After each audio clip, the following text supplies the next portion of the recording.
Dear Papa Dudut, good day po sa inyo at sa mga katulad kong avid listeners ng Barangay Love Stories. Ako nga pala si Jo Marie, 28 years old at nagtatrabaho bilang graphic artist sa isang commercial company sa Pasay, Metro Manila. Nadiskubre ko ang programa ninyo noong pandemic at aminado akong kinahiligan ko na ang pakikinig sa inyo maparadyo man o sa online. Paborito ko ang mga kwento ng pag-ibig na ibinabahagi ng mga kabarangay natin, lalo na yung mga torpeng letter sender na katulad ko. Sumulat ako sa inyong programa para ikwento ang karanasan ko sa pag-ibig na nangyari noon lang nakaraang taon ng 2024. Kaka-27 ko pa lamang noon at sa edad kong yon ay wala pa talaga akong nagiging girlfriend. Torpe kasi talaga ako. Mahiyain dahil may pagka-introvert. Sumubok din naman akong manligaw kaso ay bokya. Busted dahil average looking lamang ako o yung bang hindi masyadong gwapo pero hindi rin naman pinag-iwanan ng mundo. Madalas din akong tinutuksong baduy ng mga pinsan ko dahil sa estilo ng pananamit ko. Hindi kasi ako magaling pumorma saka ayoko rin namang mag-upgrade. Komportable na ako sa maala-jejemon kong style na nauso noong 2010. Dahil doon ay hindi ako magka-girlfriend. Ultimo text message ko kasi ay shortcut ko. Karamihan sa mga babaeng nakikilala ko ay ayaw na pala ng ganon. Minsan ko nang sinukuan ang panliligaw at tinanggap ko na lamang na magiging matandang binata ako. Hanggang isang beses ay may nakilala akong babae sa dating app na nagngangalang Paula.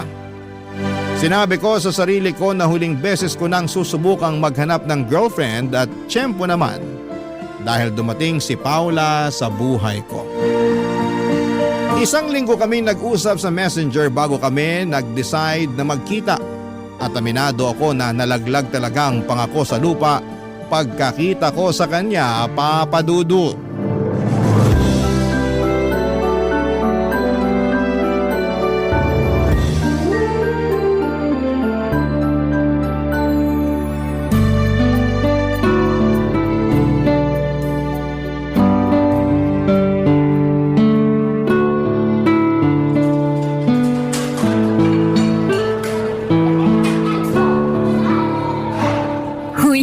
Bakit hindi mo ginagalaw yung pagkain mo? Hindi mo ba tatanungin kung nakakagalaw pa ako? Ha? Joke lang. Okay ka lang ba? Okay lang.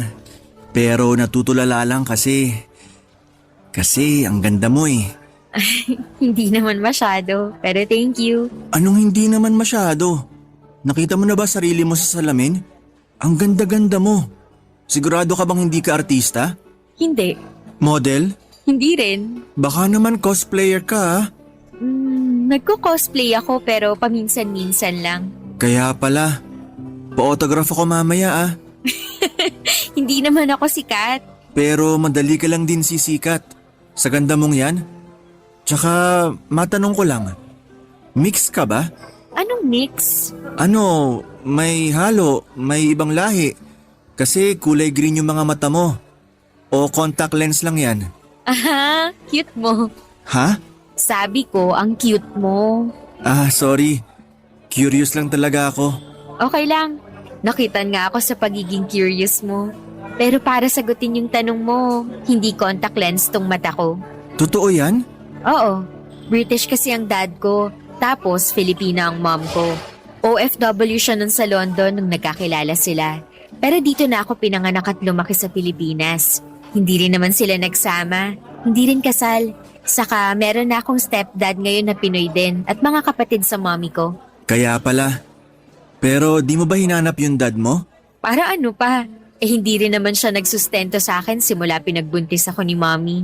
Kahit siguro ako, hindi ko nahahanapin yung tatay ko kung ganyan. Kaya nga, buti na lang strong independent woman ang nanay ko kaya nakaya niya akong itaguyod. Umuwi siya rito sa Pilipinas para dito manganak.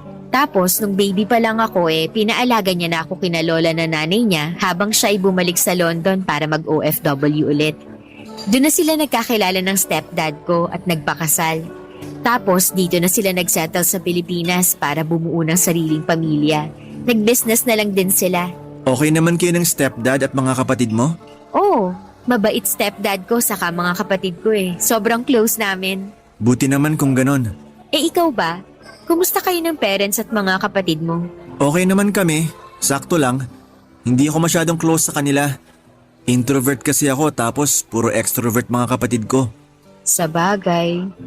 Ayaw mo ba talagang kumain? Kakain din ako mamaya. Sige, pero ako kakain na. Sige lang. Kanina pa ako nagkikrave ng burger eh. Ang bango naman ito. Uy, bakit mo ba ako tinitingnan? Naiilang tuloy ako. Hala, sorry. Hindi ko lang talaga mapigilan eh. Hanggang ngayon kasi na-amaze pa rin ako sa ganda mo. Kanina mo pa ako tinatawag na maganda. Baka naman binubola mo lang ako. Hindi ah. Nagsasabi ako ng totoo. O sige, maniniwala na ako. Buti na lang cute ka. Cute ka dyan.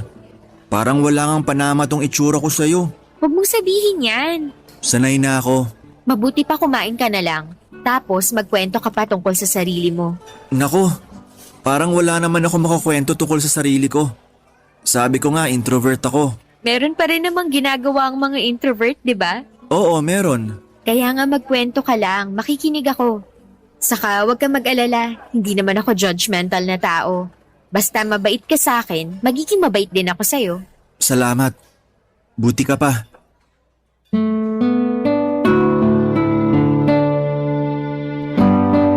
Papadudot maganda si Paula para siyang diyosa na bumaba sa langit. Napakakinis ng kanyang balat, matangos din ang ilong niya at kulay berde ang kanyang mga mata. Half British kasi siya na lumaki sa Pilipinas kaya marunong at sanay na magtagalog. Bukod doon ay mas matangkad din siya sa akin, nasa 5'2" lamang ang height ko samantalang 5'5" naman ang sa kanya. Bigla tuloy ako nahiya sa itsura ko ng gabing yon at hindi naman sa minamalit ko ang sarili ko kahit na literal na mas maliit ako kay Paula. Pero nakakasilaw kasi ang ganda at tangkad niya. Tapos ako ay simpleng tao lamang. Ang totoo ay gusto ko na sanang i-ghost si Paula pagkatapos ng pagkikita namin yon. Feeling ko kasi ay hindi kami bagay pero paano ko naman gagawin yon kung siya mismo ang panay chat sa akin. Sinabi niya na nag-enjoy raw siya sa date namin. Na masaya daw ako, kausap at cute. Natuwa naman ako sa mga sinabi niya at naisip ko na baka hindi naman siya katulad ng iba kong nakadate na babae na puro judgmental at ang hanap ay literal na gwapo na katulad ng mga lalaki na nasa cover book ng pocketbook. Nagpatuloy ang pag-uusap namin ni Paula sa Messenger hanggang sa napaamin niya akong nagugustuhan ko na siya. Ewan ko kung paano niya nagawa yon. Ako kasi yung tao na sobrang torpe. Hindi talaga umaamin ng feeling sa isang babae magkamatayan man. Pero may kapangyarihan yata si Paula kaya isang tanong lamang niya sa akin noon kung gusto ko raw ba siyang ligawan napa-oo na agad ako. Kakaiba pa nga ako sa reply niya kakaba-kaba pa nga ako sa reply niya dahil akala ko kasunod noon ang pambablock niya sa akin pero gano'n na lamang ang gulat ko nang pumayag siya na ligawan ko siya. At ganoon nga po ang nangyari, niligawan ko si Paula ng 1 buwan. Papadudot.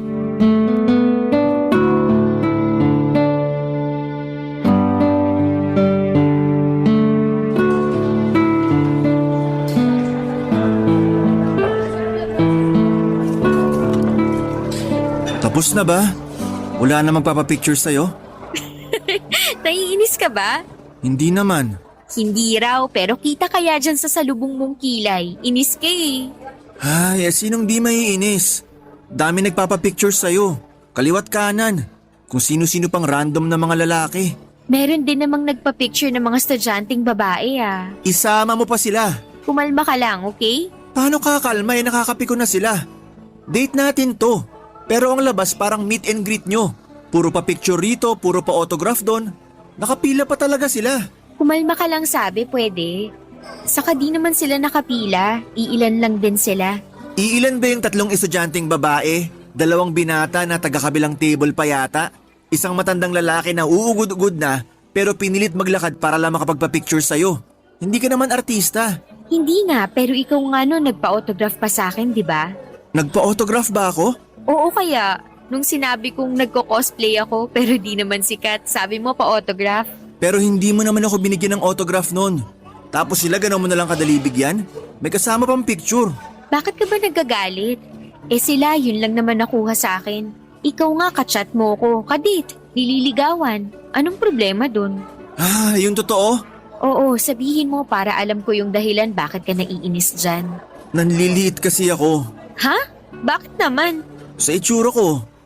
Dahil pangit ako tapos ikaw maganda. Ha? Saan naman ang galing yan? Kanina kasi may isang lalaki na pinaurong ako kasi masyado raw akong malapit sa'yo. Kung nakapila raw ako para magka-picture sa'yo, dun daw ako sa dulo kasi pangit ako. Nakaharang daw ako. Talaga? Isa ba yun sa nagpa-picture sa akin? Oo. Sana sinabi mo para pinagsabihan ko. Mali naman yun. Kasama kita, kadate. Hindi ka lang kung sino para patabihin niya sa kung saan. Saka Jo Marie, hindi ka pangit. Ang cute mo kaya. Pwede ba? Wag mo na akong utuin. Sobra ka naman, hindi kaya kita inuuto. Baka sinasabi mo lang yan kasi naaawa ka sa akin. At bakit naman ako maaawa sa'yo? Ewan ko. Siguro dahil kinuwento ko na di pa ako nagkaka-girlfriend dahil nga torpe ako. Mahiyain tapos ganito lang itsura ko. Aminin man natin o hindi, malaking factor talaga yung itsura sa inyong mga babae. Sobra ka naman. Nagsasabi lang ako ng totoo. Kaya nga nagtataka ako bakit mo ako pinayagang manligaw sa'yo. Umamin ka nga sa akin, Paula. Ano nga aminin ko? Sigurado ka ba talagang gusto mo akong ligawan ka? Oo naman, isang buwan mo na nga akong nililigawan, di ba? Oo, pero napapaisip lang ako na baka pinagtitripan mo lang ako. Na hindi mo talaga ako gusto. Sinabi mo lang na nagugustuhan mo na rin ako para hindi ako masaktan o malungkot. Hindi ah. Sinabi kong gusto rin kita kasi yun ang nararamdaman ko. Okay lang naman. Na ano? Nasabihin mo na yung totoo. Para habang maaga pa di na ako umasa. Tsaka sino lang ba ako sa itsura kong to? Parang wala pang babae na sumeryoso sa akin. Ewan ko sa'yo, Jo Marie. Nakakainis ka naman eh. Bakit ka naiinis dyan? Nakuha mo pa talagang magtanong, naririnig mo ba yung sarili mo? Una, hindi lahat ng babae pare-pareho. Yun bang gwapo lang ang hanap? Ibahin mo ko sa kanila. Pangalawa, hindi ka nga sabi pangit. Alisin mo nga yun sa isip mo. Mahirap. Lalo na buong buhay ko may nasasabi ang ibang tao sa akin. Ultimo sa pananamit ko at kung paano ko mag-text o mag-chat. Kaya nga dapat mas lalong di ka magpa-apekto. Ako nga walang sinabi tungkol sa pananamit mo at kung paano ka mag-text o mag-chat. Ang mahalaga sa akin yung personality mo. Diba, sabi ko sa'yo, masaya ka kausap at nag-enjoy ako nun sa unang date natin. Oo. Totoo yun. At ngayon ko na lang ulit naramdaman yung ganong pakiramdam. Basta hindi ko mapaliwanag. Kaya nga kinulit kita ng kinulit nun at pinaamin na baka nagugustuhan mo na rin ako. Ako kasi gusto na kita kahit hindi pa tayo nagkikita nun. Pwede ba yon? Oo naman. May mga tao na hindi pa laging looks ang hanap. Merong mga katulad ko na sa personality nakatingin. Kaya nga sobrang saya ko nung sinabi mong gusto mo ko. At nung niligawan mo ko, alam ko na sa sarili ko na gusto kitang sagutin. Ha? Sinasagot na kita, Jo Marie. Pumapayag na akong maging girlfriend mo. Papadudod sobrang saya ko na kulang na lang ay magtatalon ako sa tuwa nang sagutin ako ni Paula. Kumbaga'y pakiramdam ko, ako na yung pinakagwapong lalaki sa mundo dahil meron akong magandang girlfriend. Feeling ko ay day ko pa ang nanalo sa loto ng gabing yon. Agad-agad ako nag-status sa Facebook na in a relationship kay Paula at nag-post ng picture namin na magkasama habang magka-holding hands sa timeline ko. Mabilis na pinutakte ng likes at heart reaction ang naturang picture. Meron ding nag-wow pero may mga loko akong kaibigan na tumawa. Ang random lang ng isang tiyahing ko na nag-angry pero wala na akong pakialam sa kanila. Basta sobrang saya ko ng mga panahong yon at panis sa mga nag-akala na hindi na ako magkaka-girlfriend dahil pangit ako at baduy manamit. Sa isip ko ay parang gusto kong pakainin ng buhangin ang mga pinsang kong tumukso sa akin simula pagkabata dahil sa itsura ko. Walang panama sa mga jowa nilang mukhang tambay lang sa kanto ang maganda. at sexy kong girlfriend na si Paula, Papa Dudut. Barangay Love Stories. Barangay Love Stories. Papa Dudut, aaminin ko na bukod sa pagiging torpe ay sakto lang ang looks at baduy manamit insecure din po akong tao. Unang-una na doon syempre dahil sa pisikal kong katangian. Bukod sa sakto lang ang tangkad, patpatin din ang pangangatawan ko. Kahit malakas naman akong kumain ng kanin ay hindi talaga ako tumataba. Kalansay nga ang tawag sa akin ng mga mapanukso kong pinsan at palaging bangkay ang role na ginagampanan ko sa mga play namin noong high school. Nung una ay wala lang sa akin yon, nakala ko ay katuwaan lang pero habang nagkakaedad ako, mas naunawaan ko na kinukutya nila ako. Kaya ganoon na lamang ang saya ko nang sagutin ako ni Paula, nakabaliktaran ko ng personality. Bukod sa mabait, confident siyang tao, siguro kasi buong buhay niyang hindi niya naranasang maging average looking. Mag-iisang linggo na kami sa relasyon namin nang mag-decide si Paula na gusto na niya akong ipakilala sa pamilya niya. Bali, in-invite niya ako sa dinner sa bahay nila kasama ang mommy at stepdad niya. Nandun din ang dalawa niyang kapatid na lalaki dahil birthday ng isa sa kanila. Pero laking gulat ko dahil merong asungot na kasama. Walang iba kundi ang ex-boyfriend ni Paula na si Philip, Papa Dudut.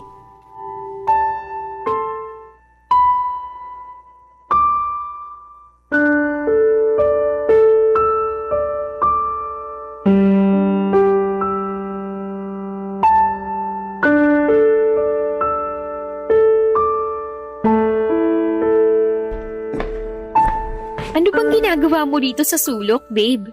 Wag mo nga akong tawaging babe. Naiinis ako. Ha? Bakit naman? Nagtanong ka pa talaga? Kanina pa yung asungot mong ex na lapit ng lapit sa'yo. Tapos ikaw hinahayaan mo lang. Wala akong hinahayaan. Saka wala namang ginagawang masama sa akin yung tao. Lumapit lang siya para mangamusta since matagal na rin nung huli kaming nagkita. Bakit kailangan ka pa niyang kumustahin? Ex na nga kayo, di ba? Oo, pero kaibigan ko pa rin si Philip. Kaibigan din siya ng mga kapatid ko. Close nga sila eh. Kaya pala imbitado siya ngayon dito. Teka nga, nagsiselos ka ba? Ha?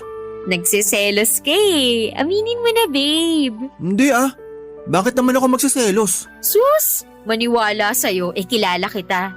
Pag nagsasalubong na yung kilay mo at hindi na mapintay ang mukha mo, malamang nagsiselos ka na. O sige, nagsiselos na ako. Masaya ka na?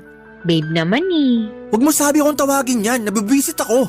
Sobra ka naman. Para kang babae mag-react. Anong sabi mo? Totoo naman yung sinabi ko na para kang babae mag-react dyan.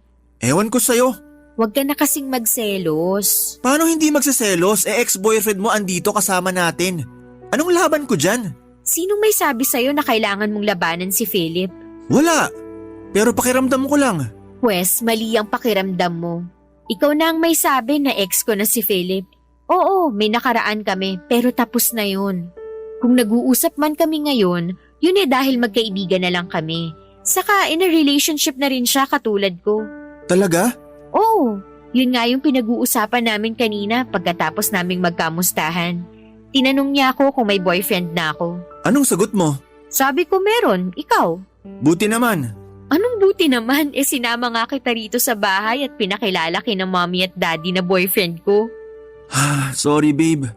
Masyado lang ako na-insecure dyan sa ex mo. Bakit ka ba kasi nai-insecure? Tingnan mo naman kasi itsura niya no? Ang gwapong lalaki tapos matangkad din. At close na close sa pamilya mo. Ako, simpleng tao lang. Pinagsasasabi mo dyan, hindi ka ba nakikinig? Boyfriend kita. Pareho kayong gwapo ni Philip. Mas lamang ka nga lang dahil boyfriend kita. Matik na yun. Wala akong pakialam kung matangkad siya kaysa sayo. Okay naman yung height mo eh. Ikaw lang yung masyadong pumapansin na hindi okay. Tungkol naman dun sa closeness niya sa pamilya ko, ganun talaga. Kilala na nila si Philip simula high school kami. Pero hindi naman ibig sabihin no na out of place ka na. Mabait naman sina mommy at daddy. Excited nga sila na makilala ka. Ganun din yung mga kapatid ko. Alam ko naman yun. Mabait nga sila kasi tinanggap nila ako ng maayos dito sa bahay nyo. Kaya nga hindi ka na dapat ma-insecure. Sorry na nga. Hindi ko lang mapigilan. Bago lang kasi lahat to sa akin. Alam mo na, lahat ng nakilala ko hindi naman totoo pinakita sa akin. Lagi pa nila ako iniinsulto. Naiintindihan ko naman, pero maniwala kang hindi lahat ng tao sasaktan at iinsultuhin ka. Sa bagay, Oh, bakit parang malungkot ka pa rin? hindi pa rin kasi ako natutuwa dyan kay Philip. Ayoko pa rin na umaali-aligid siya sa'yo. Hindi naman niya ako inaano. Subukan niya lang talaga. Mata lang niya walang latay. Kailan ka pa naging basagulero? Ngayon pa lang, Relax ka lang, okay? relax naman ako. Basta dapat marunong lang dumistansya ang asungot na yan. Wala namang ginagawa sa'yo yung tao, kaya hindi mo dapat siya tinatawag ng ganyan. Bakit pinagtatanggol mo na siya ngayon? Ewan ko sa'yo, babe. Diyan ka na nga muna. Kakausapin ko lang si mommy. Papadudot kahit na ilang beses na akong sinaway at inassure ni Paula na matagal na silang tapos ni Philip at pareho na silang walang nararamdaman para sa isa't isa ay hindi pa rin ako nakampante. Tanga na lang siguro kung hindi ko nahalata ang malagkit at malanding tinginan niya sa girlfriend ko. Ewan ko ba. Pero unang beses pa lamang na nagsalubong ang mata namin ni Philip ay hindi na talaga maganda ang kutob ko sa taong yon. Kumbaga alam ko na hindi maayos ang hilat siya ng bituka niya. Sa kabilang banda ay pinili ko na lamang na itikom ang bibig ko dahil ayokong masira ang gabing yon. Unang beses ko pa lamang makilala ang parents ni Paula pati na ang mga kapatid niya. Ayoko namang magkaroon sila papadudot ng bad impression sa akin dahil sa pagiging insecure ko. Pero ilang beses kong tinanong sa hangin kung bakit kailangan pa nilang imbitahan ang damukol na Philip na yon sa dinner namin. Oo, gets ko naman na sobrang close nila pero ewan basta. Nakakasura talaga ang pagmumukha ng lalaking yon tapos si Paula kung todo pakikipag-usap pa sa kanya kahit na nakasimangot na ako. Pakiramdam ko tuloy ay walang pakialam ang girlfriend ko sa nararamdaman ko. Kaya nga hindi na lamang ako umiimik hanggat hindi kinakausap. Nagdahilan na lamang ako na masama ang pakiramdam ko para makauwi ng maaga. Nang sumunod na araw ay kinausap ako ni Paula dahil nag-worry siya sa akin ng husto papadudot.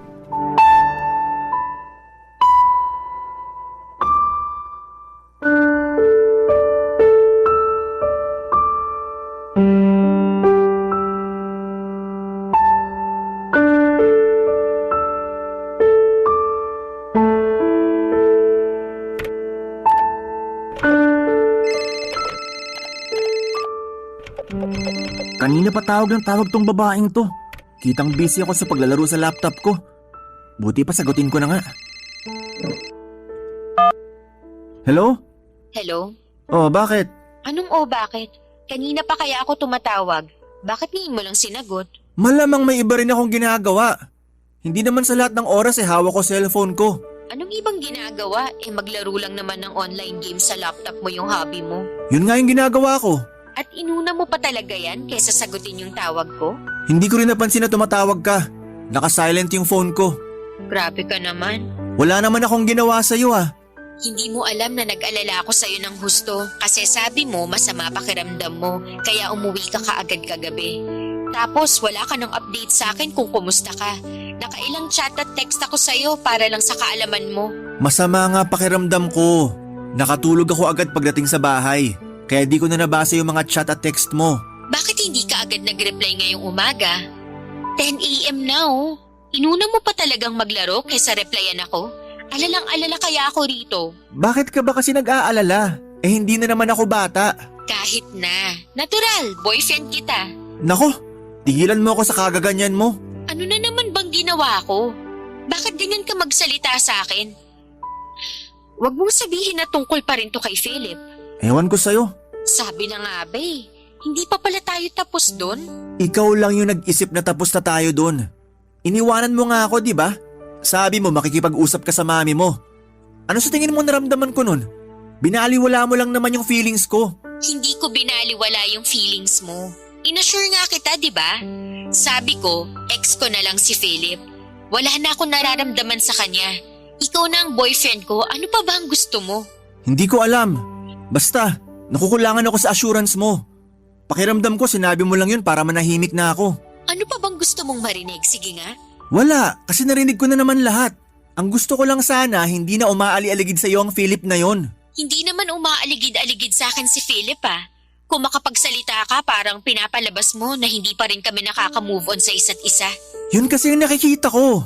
So, sinasabi mo na sinungaling ako? Hindi ikaw, yung asungot na yon. Huwag mo sabing tawagin ng ganyan si Philip. May pangalan yung tao. Tawagin mo siya sa pangalan niya. Ayan ka na naman eh. Pinagtatanggol mo na naman siya. Hindi ko siya pinagtatanggol. Pero mali naman na tawagin mo sa kung ano-anong alias yung taong may pangalan. Ikaw nga ayaw mo nang iniinsulto ka, tapos mang-iinsulto ka ng iba? Anong sinabi mo? Totoo naman eh. Sabi mo, lagi kang kinukutsa ng mga tao, lalo na ng mga pinsan mo. Alam mo yung pakiramdam na tinatawag sa iba't ibang pangalan na hindi naman totoo. Kaya nag-expect ako na hindi mo nagagawin yun sa ibang tao. Pero mukhang mali ako kasi kagabi mo pa tinatawag na asungot si Philip. Eh wala naman siyang ginagawang masama sa'yo. Sa ngayon wala pa. Pero lalaki ako. Nararamdaman kong may binabalak talaga yung ex mo pag nakatalikod ako. Ewan ko sa'yo. Baka naghahalusinate ka lang. Ginawa mo pa akong baliw. Hindi ah. Hindi raw. Sabi mo nga naghahalusinate ako, di ba? Sabi ko, baka lang naman. Kung ano-ano na lang kasi iniisip mo. Alam mo, ayaw kita kausap ngayon. Ibababa ko na tong call. The feeling is mutual. Ayaw din kitang kausap ngayon.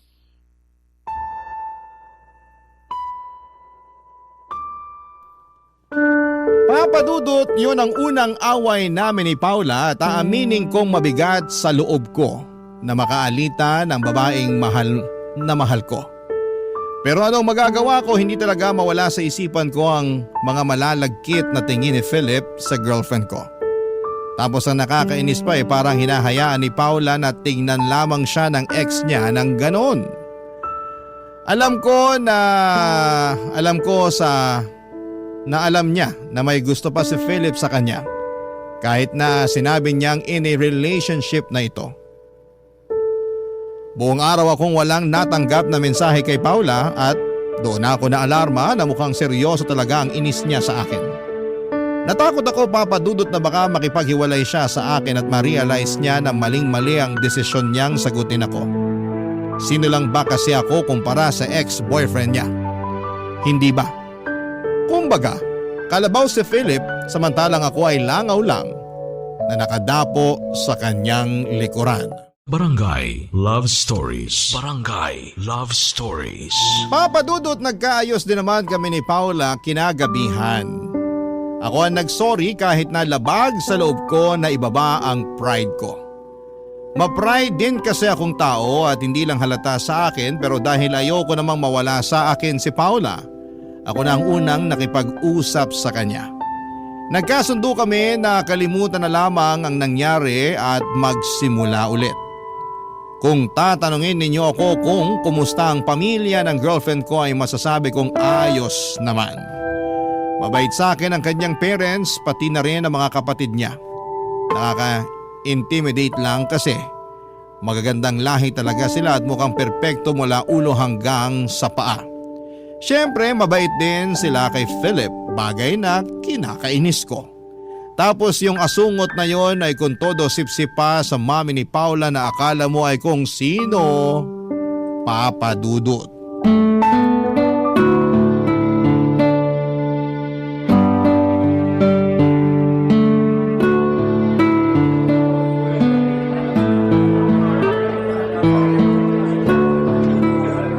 Ang sarap pala ng food nila rito sa cafe na to, no? Oo nga eh. Panalo rin yung mga kape nila. Buti na lang nahanap mo to. Galing-galing talaga ng boyfriend ko. Hindi naman, pero ginalingan ko talaga. Feeling ko kasi kailangan kong bumawi sa'yo dahil inaway kita last time. Naku, hindi mo naman kailangang bumawi. Saka, di ba, okay na yun? Sa bagay, pero nakukonsensya pa rin ako. Huwag ka nang makonsensya. Okay na tayo. May kukwento pala ako sa'yo, babe. Ano yun? Tungkol kay Philip. Kinuwento lang din ni mommy kanina. Bakit? Anong meron sa kanya? Hiwalay na raw sila ng girlfriend niya kasi nag-cheat daw yung babae. May iba raw pala talaga simula pa lang nung una. Grabe, no? Oo, grabe nga. Ewan ko ba naman sa mga cheater na yan kung paano nila nagagawang humanap pa ng iba at magloko kahit na may mga boyfriend at girlfriend na sila. Cheater nga, di ba? Ganon talaga sila. Hindi pinag-iisipan yung ginagawa nila, basta makapag-cheat lang. Pero hindi ba sila nakukonsensya? Wala silang konsensya. Kawawa naman pala si Philip. Imagine, minahal niya yung girlfriend niyang yun. Tapos niloko lang siya at pinagpalit sa iba. Kaya ayun, nagpakalasing daw. Tapos nabugbog dun sa iniinumang bar. Na ospital tuloy. Baka naman maligalig siya kaya nabugbog. Medyo maligalig nga siya kapag lasing. Wow! Kilalang kilala. Ha? Eh syempre, kaibigan ko rin naman yun. At ex-boyfriend. Ano namang kinalaman nun? Matanong nga kita, no? Ano bang rason? Bakit kayo naghiwalay ni Philip noon? Bakit mo naman tinatanong yan? Curious lang. Bakit? Masama bang malaman? Basta alam ko lang mag-ex kayo. Pero bakit nga ba kayo naghiwalay noon? Nang babae siya habang kami pa. Ah, cheater din pala. Ano bang ibig mong sabihin? Sabi ko, cheater din pala yung ex mo. Kaya ngayon nakarma na siya. Di ba nag-cheat din sa kanya yung girlfriend niya? Ayun, karma is real. Sinasabi mo ba na okay lang na nag-cheat sa kanya yung girlfriend niya dahil nag-cheat siya sa akin nun? Bakit, hindi ba?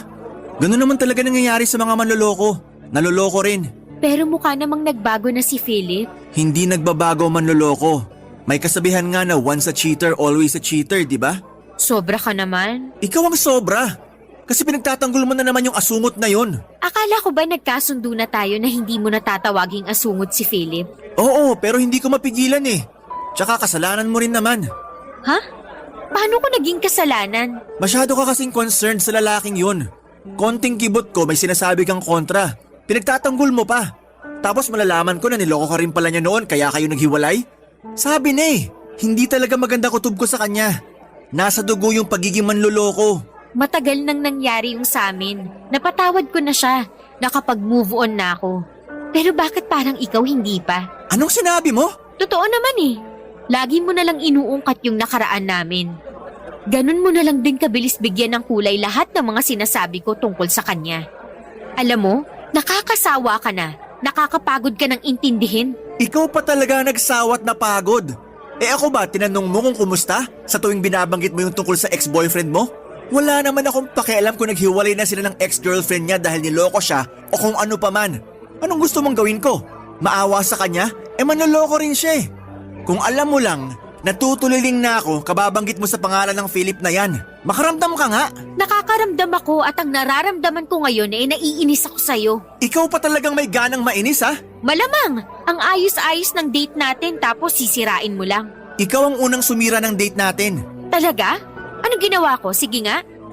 Dahil lang nagkwento ako tungkol kay Philip? Oo. Bakit affected ka? Ganyan ka ba talaga ka-insecure na pati yung ibang tao na wala namang ginagawa sa'yo kinaiinisan mo? Kasi kung oo, kawawa ka naman pala. Ah, ganun. Kawawa pala ako? Saan ka pupunta? San pa ba? Di aalis na. Kawawa pala. Bahala ka sa buhay mo. Jo Marie, sandali! Bumalik ka rito, wag mo akong iwan! Papadudot, hindi yon ang unang away namin ni Paula pero masasabi kong pinakamalala sa lahat. Ewan pero maliban na naggalit ako dahil binanggit niya ang tungkol sa Philip na yon dapat date namin ang pagtuunan niya ng pansin.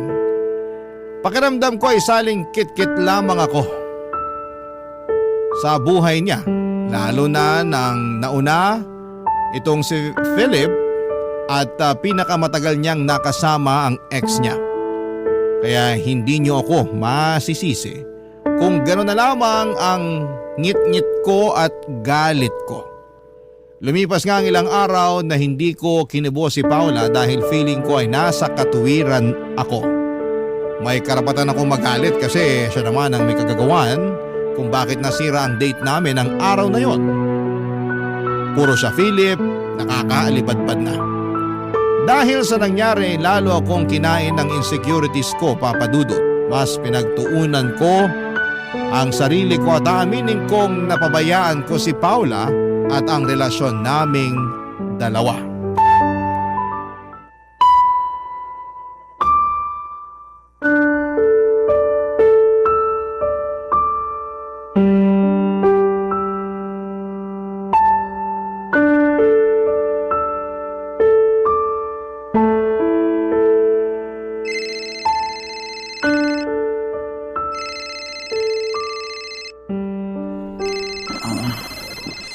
Sino ba to? This oras ng gabi, tawag ng tawag. Sagutin ko na nga. Hello?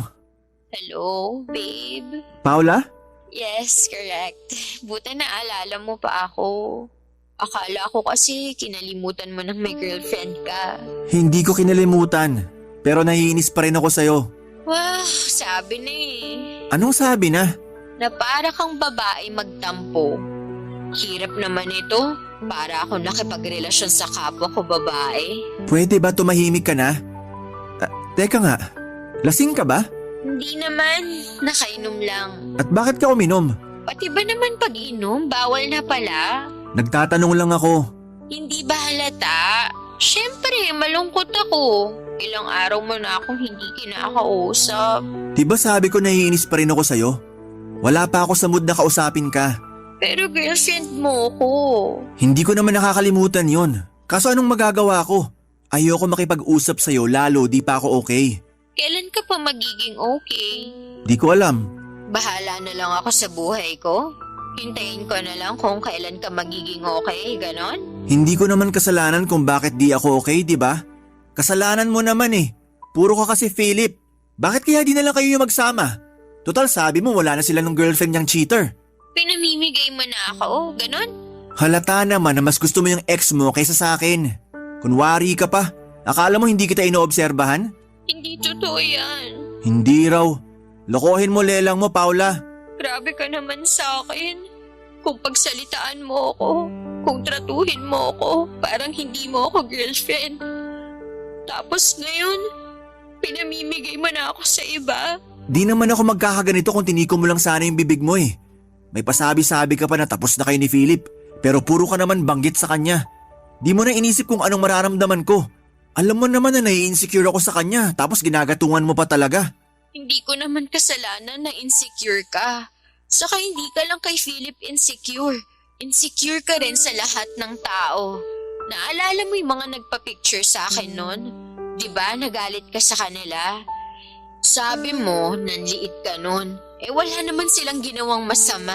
Walang ginawang masama, pinaramdam nga nila kung sino lang ako. Parang yung Philip na yan. Alam ko minamaliit niya ako. Palibhasa mas gwapo siya sa akin. Diyan ka magaling. Lagi mo na lang kinukumpara ang sarili mo sa ibang tao. Kahit wala naman silang ginagawang masama sa'yo. Ikaw talaga yung totoong mahilig makipagkumpetensya rito. Tapos pag alam mo na lamang sila, magsi-self-pity ka. Tama ba yun? Hindi ako nagsa-self-pity. Nagsi-self-pity ka. Lagi mo na lang kinaaawaan sarili mo. Akala mo kasi sa'yo lang umiikot ang buong mundo. Feeling mo, damdamin mo lang yung laging mahalaga. Diba sinabi ko na sa'yo na wala akong pakialam sa itsura mo at sa mga bagay na ayaw mo sa sarili mo? Pero hindi ka pa rin naniniwala. At imbis na ayusin mo yung sarili mo para hindi ka na nagkukumpara sa iba, mas lalo kang nagpapakalugmok. Tapos, lagi mo na lang idadahilan yung trauma mo.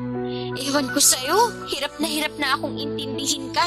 Sinubukan ko naman, pero nakakapagod ka na. Ikaw ba, hindi ka ba napapagod intindihin yung sarili mo? Daig mo pa yung bata kung mag-tantrums. Kung pagod ka na pala, mabuti pang tigil na natin to. Yan talaga solusyon mo, imbis na ayusin tong relasyon natin? Yung maghiwalay? Hindi ko na alam paano pa aayusin yung relasyon na hindi naman ako sumira. Wow! Pambihira! Ibang klase ka talaga. Hindi ka lang ma-pride at mahilig mag-self-pity. Pa-victim ka rin. Tumahimik ka na ah. Nakakasakit ka na sa mga sinasabi mo. Lagi na lang feelings mo yung mahalaga. Paano naman yung sa akin? Parang wala rin pala akong boyfriend. Mabuti pa nga, itigil na natin to. Maghiwalay na tayo, Jo Marie.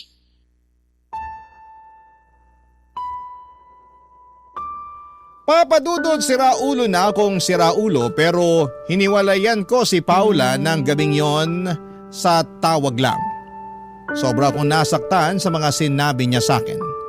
Pakiramdam ko ay ginamit niya ang mga kahinaan ko laban sa akin mismo. Kaya naman galit ako sa kanya ng panahong yon. Pero makalipas ang 3 araw ay napag-isip-isip kong may mali din sa akin at may point naman talaga si Paula sa mga sinabi niya. Doon ako nakaramdam ng pagkakonsensya at panghihinayang sa aming relasyon. Kaya lang ay hindi ko alam kung mapapatawad pa niya ako, lalo na at mukhang napagod na rin siya sa akin. Kaya kahit masakit ay tinanggap ko na lamang na hiwalay na kami ng babaeng mahal ko. Dahil sa lungkot ay nag-deactivate ako ng Facebook account at nagbalik na lamang sa social media pagkalipas ng 2 buwan. Ngunit gano'n na lamang ang panlalamig ko nang tumambad sa akin ang picture ni na Paula at Philip nang magkasama. Nagkabalikan sila at mukhang masayang-masaya sa naturang larawan. Agad kong in-unfriend si Paula bago umiyak habang nagsisisi. Akala ko ay okay na ako pero hindi pa pala, lalo na nang nakita kong masaya na sa ibang babaeng mahal ko. Pakiramdam ko ay pinaagaw ko siya sa iba. Sa kasalukuyan ay unti-unti kong binabago ang pananaw ko sa buhay, lalo na kung paano ko tingnan ang sarili ko. Takot kasi akong magbago. Akala ko lahat ng pagbabago ay masama pero nagkamali ako. At yun ang nagsilbing malaking aral sa akin. Maraming salamat po sa inyo, Papa Dudut. Sakaling mapili po ninyong i-area ang storya ng buhay ko at sana po ay kinapulutan po ito ng aral ng mga kabarangay natin. God bless and more power sa Barangay Love Stories. Number 1 kayo sa puso ko. Ang inyong forever, kapuso at kabarangay, Jo Marie. Dear Papa Dudut, maagang nagmamature ang isang bata kapag hindi nagagampanan ng tama ng mga magulang ang responsibilidad nila sa kanilang mga anak. Yan ang eksaktong karanasan ko sa buhay na gusto kong ibahagi sa programa ninyong Barangay Love Stories. Sana ay meron akong ma-inspire sa aking istorya at kapulutan ito ng aral ng mga kabarangay natin. Pero bago tayo pumunta doon ay magpapakilala muna ako sa inyo. Tawagin niyo na lamang po ako sa pangalang Prince, 26 years old at isang seaman. Tubong Pangasinan ang pamilya namin pero sa Manila na ako nag-aral. Nasa barko ako ngayon at pagkatapos ng trabaho ay libangan ko na talagang mag-scroll online habang nakikinig sa inyong programa. Nakakawala kasi ng homesick at naaaliw ako sa mga istoryang tinatampok ninyo. Sa katunayan, nahawaan ko na nga sa pagkahilig kong makinig sa inyong programa ang kaibigan at katrabaho ko na Pinoy din. Tapos isang beses ay nabanggit niya na subukan ko raw magpadala ng kwento sa inyo dahil pang teleserye daw ang buhay ko. Pero bago ako nag-email sa inyong istasyon ay pinag-isipan ko muna yon ng mabuti. Magsisimula ang lahat noong 19 years old pa lamang ako. Noong time na yon ay papunta ako sa bahay ng tiyahin ko na kapatid ni nanay na nasa Maynila para doon tumira habang nag-aaral. Doon din kasi ako nakahanap ng part-time job bilang pump attendant sa isang 24/7 gasoline station malapit sa lugar na yon. Bali nakapasok ako doon sa tulong ng tiya ko na may kakilala na nagtatrabaho doon. Pero dahil nga laking probinsya ako at hindi sanay sa buhay lungsod, ay aminado akong natatakot pa ako at nag-aalala. Papa Dudut.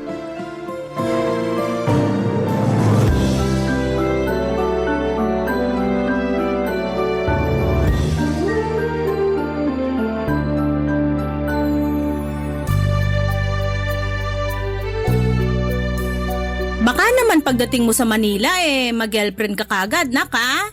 Na hindi naman po pagka-girlfriend ang ipupunta ko ron. Pag-aaral po tsaka pagtatrabaho. Naninigurado lang ako. Ang kinakatakot ko kasi baka isang araw, umuwi ka na lang dito sa atin habang umiiyak tapos basang-basa ng ulan. Sabay hingi ng tawad sa amin ng tatay mo kasi nakabuntis ka na dun sa Manila. Lakas makateleserye niyan, Nay. Masyado namang dramatic, ate. Dramatic ba yon? Kalimitan gano'n naman talaga ang mga eksena. Oo nga, pero ang OA nung basang-basa sa ulan, ano yan, parang katulad sa mga pelikula? Pwede rin. Kahit kailan puro ka talaga kalokohan. Hoy, baka nakakalimutan mo ako ang ate sa ating dalawa. Kung makapagsalita ka dyan na puro ako kalokohan. Bakit hindi ba? Tsaka hindi ko naman nakakalimutan na ikaw ang ate sa ating dalawa, pero kalmahan mo lang, okay? Hindi ko naman pababayaan si Prince doon. Akong bahala sa anak mo. Salamat kung ganon. Basta anak, huwag kang mabubuntis doon ha. Bata ka pa eh. Huwag mo akong tularan na sa edad na 19 nagkaanak na. Mangako ka sa akin, huwag kang mabubuntis doon. Ay, pangako po. Buti na yung nagkakaintindihan. Para namang wala kang tiwala sa anak mo. Hindi naman kayo magkapareho nung kabataan mo.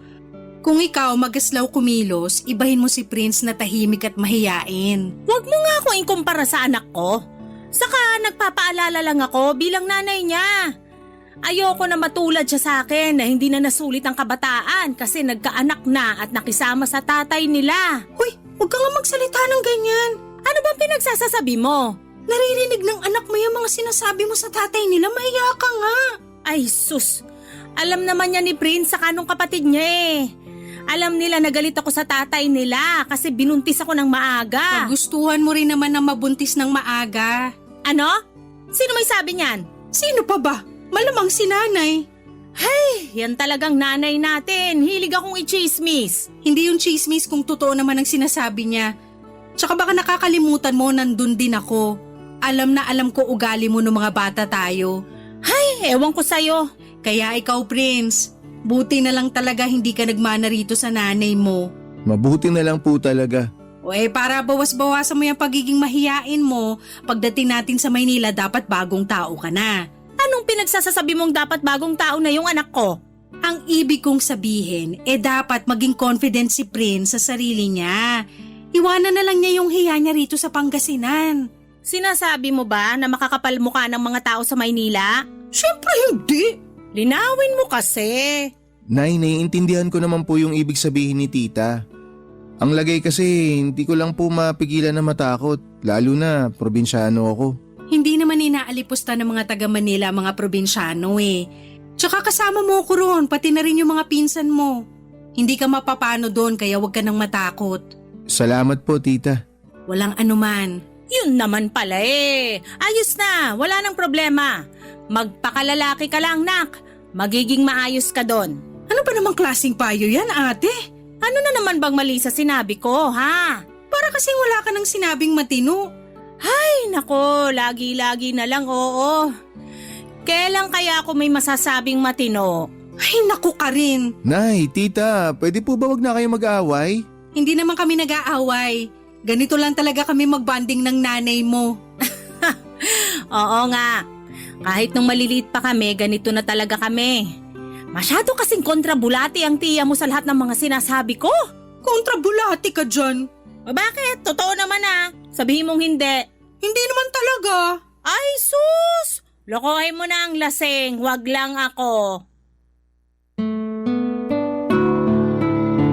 Papadudot, pangarap ko na talagang magtrabaho sa barko at malibot ang buong mundo. Pero mahirap lang ang pamilya namin. Magsasaka ang tatay ko sa bukid na hindi namin pag-aari.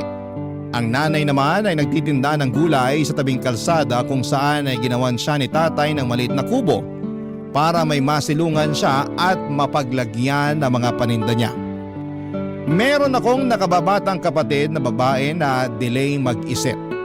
Kaya nga maaga rin akong namulat sa realidad ng buhay at nag-aasam na isang araw ay maiaahon ko sa kahirapan ang pamilya namin. Kinatagalan ay naging maayos naman ang paninirahan ko sa Maynila kasama ang pamilya ng tiyahin ko. Nung una ilang lamang ako sa mga pinsan ko kasi tahimik at seryoso akong tao. At dahil mas bata sila sa akin ay nandoon ang kakulitan nila na sa huli ay kinasanayan at kinaaliwang ko na lamang. Naalala ko kasi sa kanilang bunso kong kapatid na nami-miss ko ng panahong yon. Habang nagpapatuloy ang pag-working student ko sa Manila, ay mabilis na lumipas ang 5 buwan. Hanggang sa may nabalitaan ako mula sa lola ko na nangyari sa nanay namin sa probinsya Papadudut.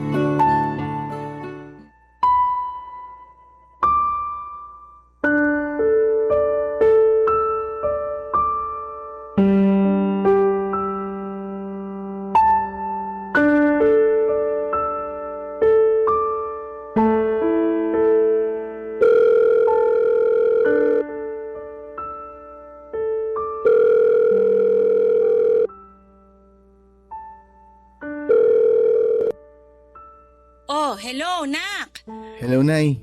Kamusta ka dyan sa Maynila? Ayos naman po ako rito. Bakit ka napatawag? Nay, may nabalitaan po kasi ako galing kay Lola. Tungkol po sa inyo. Pambihira naman si nanay, pati dyan sa Maynila nakakarating ang chismis.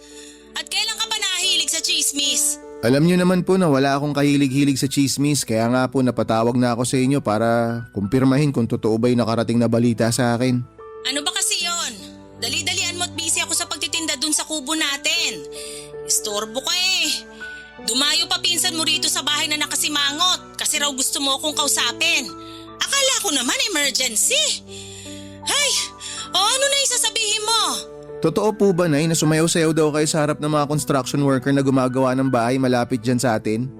Meron daw kasing kapitbahay na nakakita sa inyo tapos nagsumbong kay Lola. Ang kwento pa ni Lola, nung sinipul-sipulan daw kayo ng mga construction worker, mas lalo pa kayong ginanahan magsayaw. Ano kasi, Nak? O ba't ganyan kayo sumagot, Nay? Ibig sabihin totoo nga. Oo, pero... Anong pero? Kayo naman, Nay, hindi na kayo nahiya sa mga ginagawa nyo. Wala namang nakakahiya sa ginawa ko. Sumayaw lang naman ako, di naman ako naghubad. Nakakahiya po na sinisipulan kayo ng mga construction worker tapos sinayawan nyo sila. Imbis na mabastusan kayo, ginanahan pa kayo na magsayaw lalo. Hindi ko naman naririnig yung sipol nila. Ang naririnig ko noon yung malakas na tugtog ng radyo nila. Kaya di ko na napigilang mapagiling. Saka alam mo naman na talentado ako sa pagsasayaw, di ba? Sayang, walang nakamana sa inyong magkakapatid. Palibasa, parehong kaliwa ang mga paa nyo. Nay, pwede ba wag nyo ibahin yung usapan? Hindi ko naman iniiba eh. Magkarugtong pa rin yung pinag-uusapan natin. Ay, ewan ko sa inyo, Nay. Para kayong bata kung umasta. At ikaw, para kang matanda umasta. Biruin mo, tumawag ka lang para sermonan ako? Pambihira. Baka nakakalimutan mo ako pa rin ang nanay sa ating dalawa rito. Anak lang kita, kaya bakit mo ako pinagsasabihan, ha? Nag-aalala lang naman ako sa inyo, Nay, kaya ako kayo pinagsasabihan ng ganito. Ayoko lang na mabastos kayo ng kung sino-sinong lalaki dyan sa atin. Walang nambabasto sa akin dito, no? Subukan lang nila kung di ko sila sinuntok sa mga mata nila. Naku, papangahan ko rin sila at aapakan ko pagkalalaki nila. Mabuti na po yung nagkakaintindihan tayo. Aba, talaga namang nanay mo ako, ha? Huwag mo na ako ulit tatawagan kung ganyan lang sasabihin mo. Kahit na concerned ka pa sa akin, sinasabi ko sa'yo, matanda na ako para malaman ang tama at mali. At sa pagkakaalam ko, walang mali sa ginawa ko. Kung natuwa sa akin yung mga construction worker at napasipol pa sa sayaw ko, edi mabuti. At least naaliw ko sila. Nakapagbigay saya tong nanay mo. Kung ganong klase ng pagpapasaya po yung sinasabi nyo, mabuti pa wag na lang. Ikaw naman, masyado kang konserbatibo. Dapat nga po kayo yung mas konserbatibo sa akin dahil babae kayo, nanay pa kayo. Hindi lahat ng babae konserbatibo, no? Ibahin mo ako kasi hindi ako ganon. Saka, naiinis na ako, ha? Wala na ba tayong ibang pag-uusapan kundi yan tungkol sa sumbong sa'yo ng lola mo? Kasi kung oo, abay sinasayang mo lang laway ko. Ay, sorry po, Nay. Sorry ka dyan. Sa susunod mag-isip ka muna bago ka tumawag dito sa atin. Lalo na kung hindi naman pagkakakitaan yung sasabihin mo. Alam mo namang mas mahalaga ngayon ng pera lalo't nagigipit na kami rito. Po? Di ba kapapadala ko lang sa inyo nung nakaraang linggo? Magkano lang ba yon? Sige nga. Akala mo sandamakmak yung pinadala mo kung makapagtanong ka ng ganyan. Sa susunod, pwede bang laki-lakihan mo naman padala mo, Nak? Nay, alam niyo naman na part-time lang ako dito, di ba? Yung sumusobra lang po sa sahod ko, yung kaya kong ipadala sa inyo. Ay, kaya nga wag mo nang sayangin ang oras ko dahil kailangan ko pang magtinda doon. Sige na, ibababa ko na to. Masyado ka madaldal. Kaloka kang bata ka. Bye! Papadudot masakit na ang ulo ko bago ko pa lamang kausapin si nanay noon sa cellphone at mas lalo pang nadagdagan ang sakit ng ulo ko matapos ng pag-uusap namin. Na-stress talaga ako sa kanya dahil para siyang bata na nagpapasaway ng mga panahong yon. Napaisip tuloy ako kung sino sa kanila ng bunso kong kapatid ang delay mag-isip. Kaunting background lang sa nanay ko, 19 years old pa lamang siya nang pinanganak ako. Kaya naman 38 years old pa lamang siya ng panahong yon. Base sa mga kwento ni Lola at ng tiyahin ko. Noong kabataan daw ng nanay ko ay talagang lapitin na siya ng mga kalalakihan sa barangay namin. Yung ibang araw ay dayo pa. Maganda kasi si nanay kaso'y magaslaw kumilos kaya laging tinatawag na maharot ni lola. Pero nagbago ang lahat nang nabuntis siya ni tatay at pinagsama sila sa iisang bubong. Bata pa lang ay naririnig ko na ang madalas na pagtatalo ng mga magulang ko. At ang dahilan noon ay ang paninisi ni nanay kay tatay dahil maaga raw siya nitong binuntis. Kaya hindi na niya nasulit ang kanyang pagiging dalaga. Barangay Love Stories. Barangay Love Stories. Papa Dudut, hindi regular na umuwi sa bahay namin si tatay dahil malayo ang bukid na pinagsasakahan niya. Madalas stay-in siya sa maliit na kubo na tinayo niya doon ng 2 o 3 araw. Kaya naman kami lang 3 ni nanay at nakababata kong kapatid na babae ang magkakasama noon sa maliit naming bahay. At nung umalis nga ako, si nanay na lamang at ang kapatid ko ang naiwan. Alam ko naman na walang perpektong pamilya kaya sobra ang lungkot ko sa mga balita na nakarating sa akin tungkol sa pamilya namin. Bukod kasi sa nauna na naming pinagtalunan ni nanay sa cellphone ay may nalaman pa ako mula kina lola na dahilan kung bakit nagngingit-ngit ako sa galit ng panahon na yon. Nakarating din kasi sa kaalaman ko na hinahayaan lang daw ng nanay namin na mag-boyfriend ang kapatid ko kahit na minor de edad pa lamang siya. Bilang kuya, nagwo-worry ako ng husto para sa nakababata kong kapatid kaya nga tinawagan ko ulit si nanay para kumprontahin at tanungin tungkol sa iba pang balita na nakarating sa akin, Papa Dudut.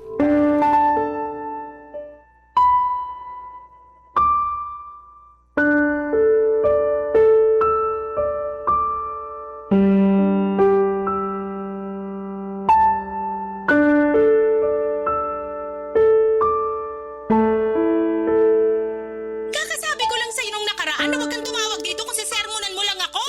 Paano hindi ko kayo sisermonan? Hinahayaan nyo lang yung kapatid ko na mag-boyfriend. Sabi ni Lola, kayo pa raw yung promotor na makipagrelasyon na siya. Oh, ano naman? Matanda na rin naman yung kapatid mo, no?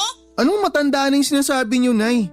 16 years old pa lang yung kapatid ko. Nung panahon namin, matanda na yung 16 years old. Ah, talaga po? Bakit lagi nyo sinusumbat kay tatay noon na nabuntis niya kayo nung 19 pa lang kayo? Iba naman yun. Saka ayoko pa naman nun talaga magkaanak kaso wala eh. Nabuntis ako nung magaling yung ama. Kaya nga po, wag nyong igaya sa inyo yung kapatid ko. Boyfriend pa lang naman. Hindi pa mabubuntis kapatid mo kaya kumalma ka nga. Masyado kang mainit dyan eh. Pati ako na nanay mo sinisigawan mo.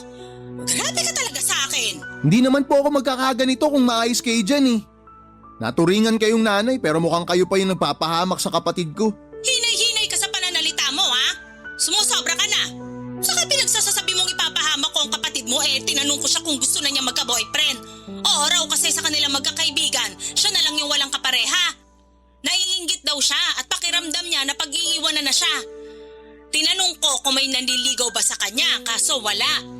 Duda rin ako na may magkakagusto sa kapatid mo kasi may pagka-slow yun mag-isip, di ba? Alam mo naman yun. Kaya nga po mas lalong dapat hindi nyo siya nirereto kung kani-kanino eh. Dapat mas pinoprotektahan nyo siya para di siya maabuso. Hindi naman kung sino-sino yung nirereto ko sa kapatid mo, nak. Kakilala natin. Saka suki ko nanay nun sa mga gulay na paninda natin. Lagi pa nga nilang pinapakyaw mga paninda ko kapag may handaan sa bahay nila eh. Wala po akong pakialam, Nay. Tsaka wala po itong kinalaman sa paninda nyo na pinapakyaw nila. Bata pa yung kapatid ko para magkaroon ng boyfriend. Mamaya utuin lang siya nun tapos buntisin siya. Ay, masyado ka namang ano dyan. Hindi nga mabubuntis kapatid mo. Siyempre hindi ko hahayaan. Saka kung mabuntis, sinisigurado ko na pananagutan siya nung anak ng suki natin. Yan talaga katwiran nyo? Na mukha namang pananagutan ng boyfriend sakaling mabuntis yung kapatid ko? Ay, ewan ko na talaga sa inyo, Nay. Mas ewan ko sa'yo, no? Kainis ka. Ngayon na nga lang tumawag tapos nagagalit ka pa sa akin. Paano di ako magagalit kung ano-anong pinag-aagawa nyo dyan? Kung makapagsalita ka, bakit? May iba pa ba akong kasalanan? Yun na nga, buti naramdaman nyo na meron pa. May sinumbong sa akin si Lola. Hinahayaan nyo lang daw na may mag-inuman dyan sa kubo. Oh, may kakilala ko naman yon. Kahit nanay, ang pangit pa rin tingnan nun. Lahat na lang sa'yo pangit tingnan. Ano ba talaga gusto mo mangyari? Dami mong reklamo eh. Di ba talaga kayo naapektuhan? Di nyo nakikita, nay, na pangit tingnan? Na yung kubo na ginawa ni tatay para sa inyo, ginagawa nyong pwestuhan ng inuman? Wala pa silang mga bahay para dun sila magiinom? Meron. Pero pinakiusapan ako na doon na lang daw sila mag-iinom. Kasi wala yatang bakante sa bahay nila. Sakto, hindi rin naman ako nagtitinda kaya hinayaan ko na lang. Wala naman silang sinira o ninakaw bukod sa wala namang mananakaw dun sa kubo na ginawa ng tatay mo. Nay, bakit grabe naman yung tiwala nyo sa mga kung sino-sino dyan? Pinapapasok nyo pa talaga sa bahay para lang mag-inuman. Bakit naman hindi? Matagal na ako nakatira rito. Baka nakakalimutan mo na dito na ako pinanganak at lumaki sa barangay natin. Kaya halos kilala ko na lahat ng mga tao rito. Yung mga nag-iinuman sa kubo natin, mga kumpare namin ng tatay mo dahil inaanak namin yung mga anak nila. Hey, hirap sa'yo, masyado kang mainit agad dyan. Tapos kung ano-ano agad pumapasok sa isip mo. Alam mo, huwag kang masyado nagpapapaniwala sa lola mo sa kung anong chinichismis niya sa'yo kasi yung iba doon, imbento lang niya. Paano hindi ako maniniwala sa kanya, Nay? Maski siya nagagalit na, nag-aalala pa. Huwag mo nga kaming masyadong alalahanin dito. Ayos lang kami, no? At tupagin mo dyan yung pag-aaral mo, hindi yung pinoproblema mo pa yung hindi naman talaga problema. Wala ka bang sariling problema dyan? Ay, marami, Nay, sa totoo lang. Oh, yan yung problemahin mo at hindi kami rito. Ay, kainis to. Sinisira araw ko. Papa Dudut, hindi ako ganoon kakumbinsido sa mga katuwiran ni nanay pero tulad nga ng sinabi niya, dapat ay hindi ko na sila masyadong pinoproblema sa probinsya. Totoo rin naman dahil apektado ako sa mga nalaman kong balita tungkol sa kanila. Hindi ako makapag-focus sa pag-aaral at madalas akong balisa at kahit sa trabaho ay lutang ako. Kaya nga sinantabi ko na lamang ang mga alalahanin ko at nagtiwala sa nanay ko na hindi siya gagawa ng dahilan para masira ang pamilya namin. Nagpatuloy po ako sa pag-aaral habang nagtatrabaho. Hindi ko rin nakalimutan kumustahin ang pamilya ko sa probinsya, lalo na ang kapatid ko. At kahit na malayo kami sa isa't isa ay palagi ko pa rin siyang pinagsasabihan sa abot ng aking makakaya. Ayoko kasing mapariwara siya. Tuwing bakasyon ay umuwi ako sa amin sa Pangasinan ng ilang araw bago ako bumalik sa Maynila para ipagpatuloy ang pagtatrabaho. Pamahal kasi ng pamahal ang pag-aaral ko habang tumatagal kaya kailangan kong makapag-ipon ng pera. Hindi nagtagal ay nakapagtapos ako ng pag-aaral taong 2023. Nagtatrabaho pa rin ako noon at nakatira sa bahay ng tiyahin ko habang naghihintay na makasampas sa barko, Papa Dudut.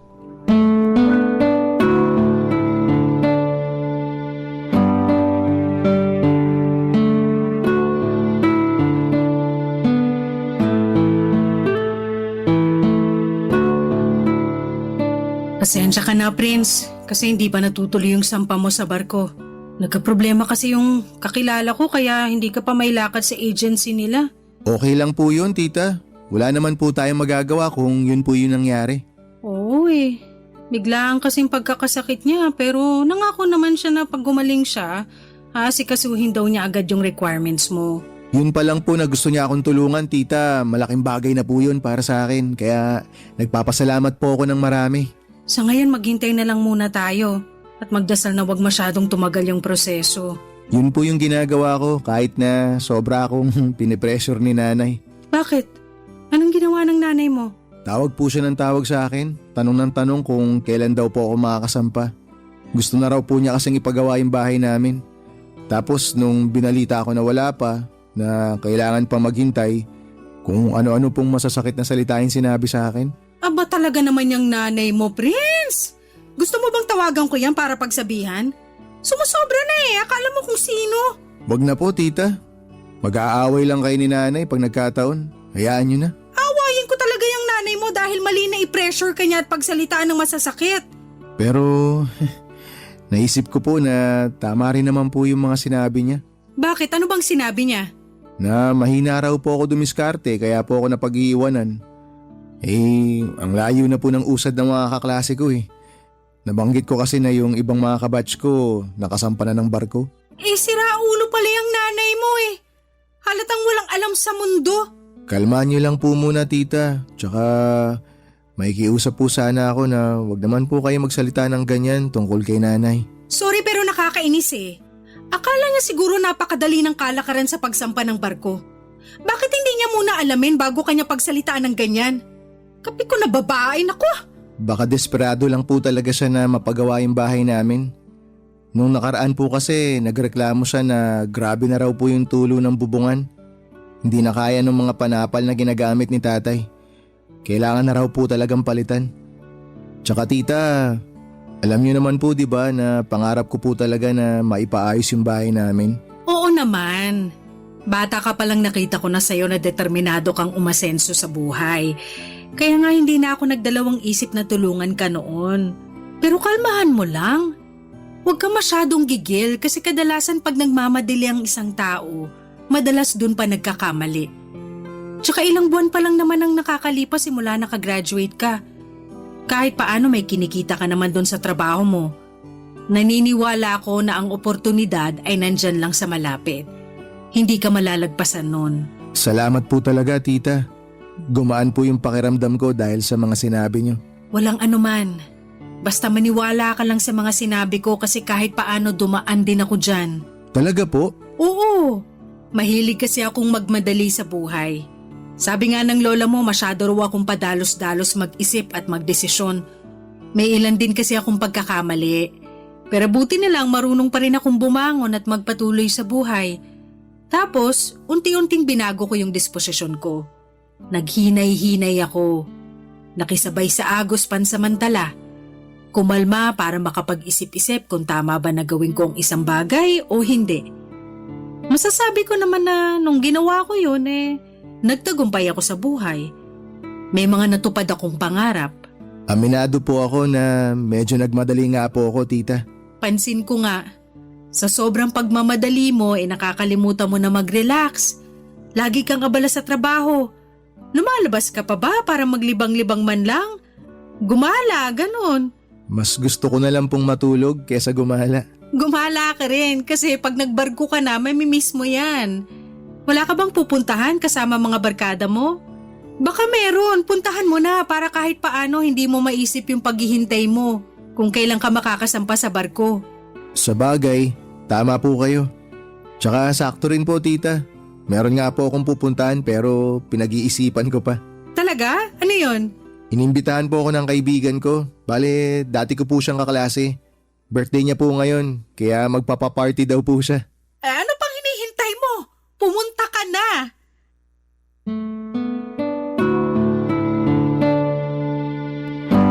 Papadudot na lungkot talaga ako noong hindi natuloy ang pagsampa ko sa barko pero buti na lamang at dinamayan ako ng tiyahin ko. Malaki ang utang na loob ko sa kanya dahil siya na ang tumayong magulang ko habang nasa Maynila at nag-aaral pa lamang ako noon. At kahit nag-graduate na ako ay hindi pa rin siya napagod na tulungan ako. Kaya nga sinabi ko sa sarili ko na balang araw ay ibabalik ko ang mabubuti niyang ginawa sa akin. Habang naghihintay kung kailan ako makakasampa ay sinunod ko ang payo ng tiyahin ko na maglibang muna at pumunta sa naturang birthday party ng kaibigan at dati kong kaklase sa college. Sa naturang party na yon ay nakilala ko ang pinsan niyang babae na aminado akong nagustuhan ko kagad sa unang pagkikita pa lamang namin. Hindi nagtagal ay niligawan ko siya at makaraan ng 2 buwan ay sinagot na niya ako. Masaya ako dahil nagkaroon ako ng inspirasyon para magpatuloy at magsumikap sa buhay, Papa Dudut. Barangay Love Stories. Barangay Love Stories. Papa Dudut, mas matanda sa akin ang 3 taon ng girlfriend ko. Bali 27 years old na siya ng panahong yon at single mother. Isa rin siyang teacher kaya labis ang respeto ko sa kanya bukod sa mag-isa niyang tinataguyod ang 2 niyang anak. Kung tatanungin ninyo ako kung issue ba sa akin ang pagiging single mother niya ay hindi ang sagot ko. Mahal ko ang girlfriend ko at umahanga ako sa kanya kaya naman pinagmamalaki ko siya. Pinakilala ko siya sa tiyahin ko na masayang masaya sa unang beses pa lamang ng pagkikita nila. Tapos kinuwento ko na rin siya at ang mga anak niya sa nanay ko na nasa probinsya na nagsasabing excited daw siyang makilala ang girlfriend ko ng personal. Kaya nga noong taon ding yon ng 2023 ay umuwi kami ng girlfriend ko sa Pangasinan kasama ang dalawa niyang anak upang maipakilala ko na siya sa pamilya ko doon. Kaya lang, biglang nag-iba ang ihip ng hangin para sa nanay ko matapos niyang malaman ang pinagdaanan ng girlfriend ko.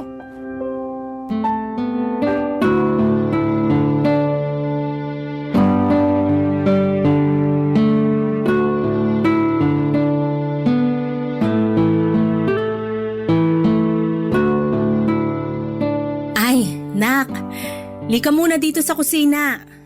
Mag-usap muna tayo. Tungkol saan po yung pag-uusapan natin, Nay? Dyan sa girlfriend mo. Ilang taon na nga ba uli siya? Sorry nag-uulyanin na yata ako. 27 na po siya. 3 taon pala tanda sa'yo. Tapos may 2 ng anak? Opo. Yun lang. Bakit, Nay? May problema po ba doon? Wala. Pero nagulat lang ako. Saan po kayo nagulat? Na meron na po siyang mga anak? Oo. Pero di po ba nabanggit ko naman na po sa inyo na single mom siya? Oo nga. Pero anong magagawa ko kung nagulat pa rin ako? Sa kakala ko nagbibiro ka lang pero totoo pala. Bakit naman po ako magbibiro tungkol sa bagay na yun? Kaya nga pero... Bakit siya pa? Po? Sabi ko, bakit siya pa? Bakit yung ganyang babae pa yung ginawa mong girlfriend 2 na pala anak niya at sa magkaibang lalaki pa. Ano ba namang klaseng babae yan? Napakadisgrasyada. Nay, sandali. Maghinay-hinay naman kayo sa mga sinasabi niyo tungkol sa girlfriend ko. At bakit ko gagawin yon? Kanina pa nga ako nagtitimpi na sabihan siyang malandi. Hindi po siya malandi. Disente po siyang tao. Hindi niya pinababayaan yung mga anak niya. Sa katunayan, teacher nga siya Teacher pala pero disgrasyada.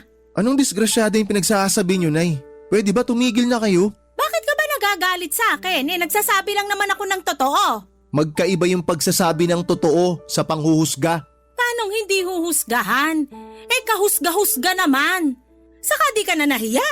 Sa dinami-dami ng babaeng liligawan mo, sa kanya pa talaga? Sana pumili ka man lang nung single, yung walang sabit na mga anak. Bata-bata mo pa naging instant tatay ka na sa mga anak ng babaeng yan. Hindi naman po issue sa akin yung mga anak ng girlfriend ko Mahal ko po sila na parang mga anak ko. Hay, tigilan mo nga ako. Kakasabi ko pa lang ng bata-bata mo pa para magkaanak. Di na ako bata, Nay. 24 years old na ako. Bata pa rin yon.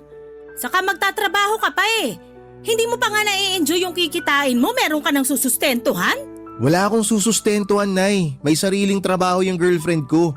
Di siya umaasa sa akin. Ngayon lang yan. Pero tingnan mo pag nakasampa ka na sa barko. Sigurado makikipag-agawan na yan sa amin sa kikitain mo. Yan lang ba ang tingin niyo sa akin, Nay? Sa totoo lang, Nay, yung nararamdaman ko, parang inaantay niyo lang na magpadala ako ng pera sa inyo Parang lagi lang kayo nakaabang dun sa araw ng sahod ko. Responsibilidad mo naman talaga kami Saka nangako ka sa amin na kapag nakapagtapos ka na ng pag-aaral at nakasampa sa barko, uunahin mo yung pamilya natin. Yun naman ang ginagawa ko Di ko naman nakakalimutan yung responsibilidad ko na sinasabi niyo. Dapat lang. Basta, kahit na anong sabihin mo, ayoko dyan sa girlfriend mo. Hindi ko siya matatanggap dahil meron siyang mga anak sa labas. Wala akong pakialam kung teacher pa siya o basta nakakahiya siya. Magpabuntis ba naman sa 2 lalaki? Gusto mo bang pagchismisan tayo sa buong barangay natin dahil sa babaeng yan? Bigyan mo naman ng kahihiyan ng pamilya natin. Talaga, Nay? Gusto niyong pag-usapan yung kahihiyan? Sige. Sa pagkakaalam ko, wala akong ginagawa masama para mapahiya yung pamilya natin. Tsaka kumpara sa ating dalawa, kayo ang may pinakamaraming kahihiyan na ginawa. Sumusobra ka na talaga Kayo ang sumusobra. Nauna kayong kausapin ako ng ganyan Hindi ko nagustuhan yung mga pinagsasabi niyo kaya sumagot ako. Tas ganyan yung mararamdaman nyo. Hindi naman ako magsasalita ng ganito kung tinikom nyo lang sana yung bibig nyo eh. Akala nyo kasi kung sino kayong santo. Hindi naman din kayo perpekto. Yan siguro natutunan mo dun sa paninirahan mo sa Maynila, no? Ang sagot-sagutin ako! Siguro kung may natutunan ako doon, Nay, yun yung hindi palagpasin yung pangit nyong ugali.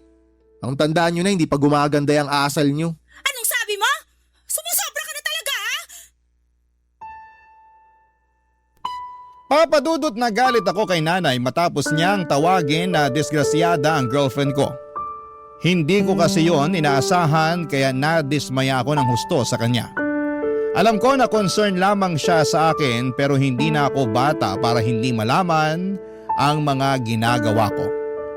Bago kami pumasok sa relasyon ng girlfriend ko ay inamin na niya sa akin na nagkaroon siya ng anak sa magkaibang lalaki noong nag-aaral pa lamang siya. Tinanggap ko yon at hindi yon naging issue sa akin kasi mahal ko siya. Dahil sa nangyari ay lumayo ang loob ko kay nanay lalo na noong nakabalik na kami sa Maynila. Kahit natutol siya ay nag-live-in pa rin kami ng girlfriend ko. Hindi nagtagal ay nakasampa na ako sa barko sa tulong ng pamilya ng girlfriend ko. Papadudot masayang masaya ako noon dahil sa wakas ay unti-unti ko nang matutupad ang mga pangarap ko sa buhay. Habang nasa barko ay may mga pagkakataon na kapag nasa remote area kami ay wala talagang signal. Kaya nga lumilipas ang ilang araw na hindi ako nakakatawag sa mga mahal ko sa buhay na nasa Pilipinas. Pero tinitiis ko yon dahil determinado ako sa ginagawa ko. 6 na buwan ang nagdaan, nakatanggap ako ng tawag mula sa tiyahin ko na magiging dahilan upang gumuho ang aking mundo, papadudot.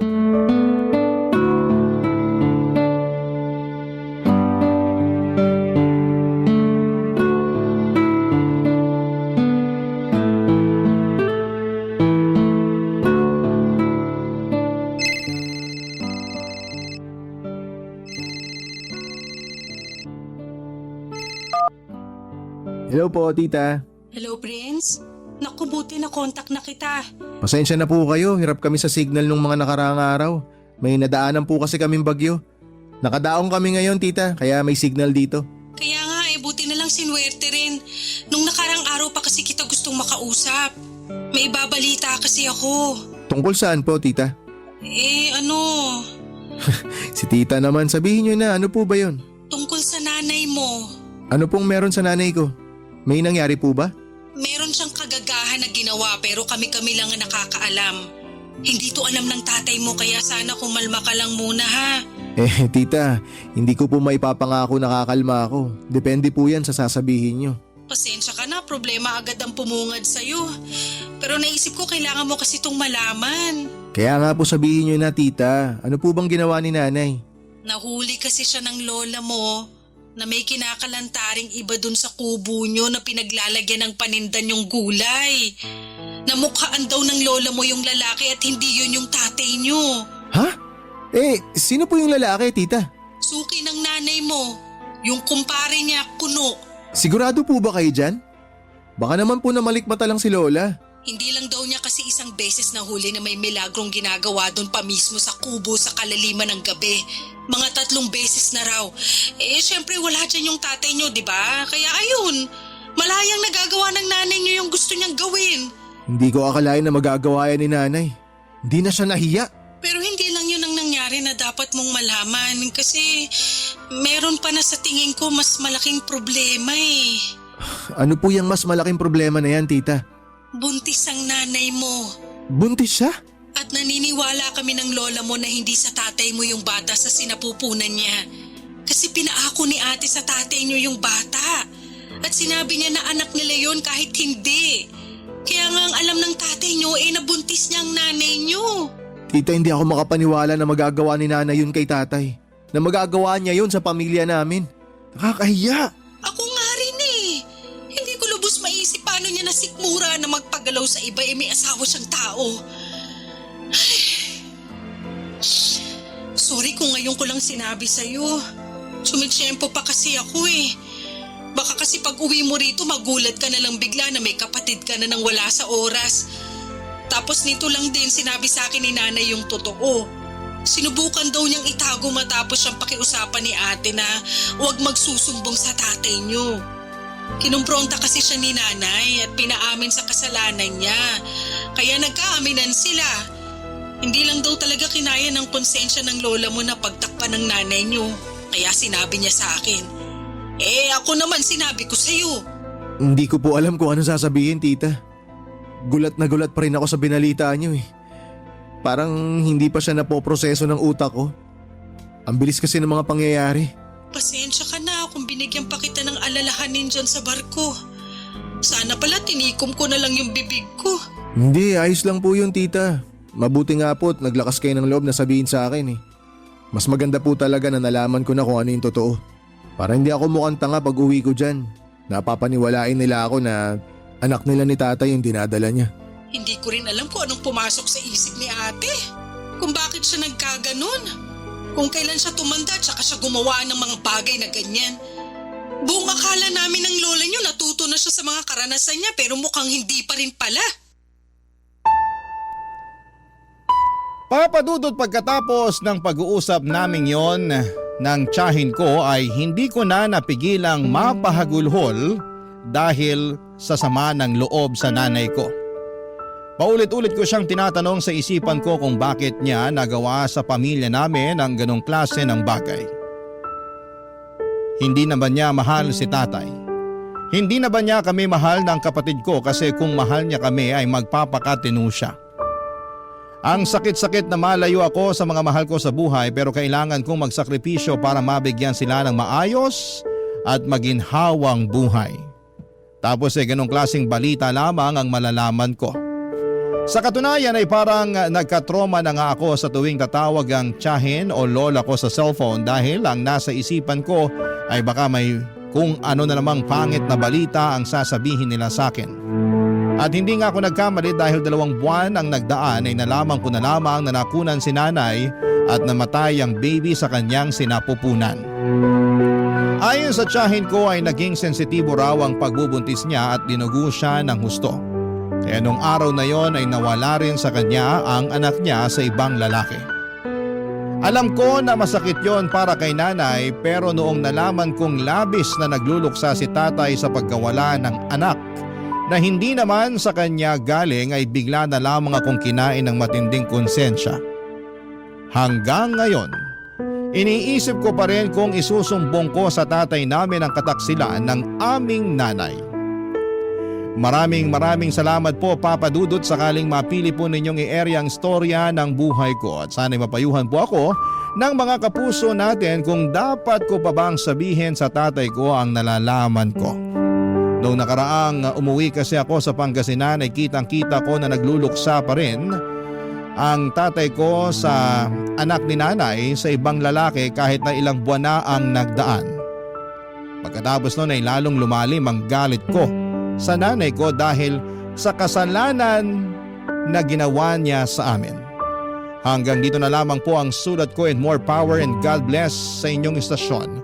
Ang inyong forever kapuso at kabarangay, Prince.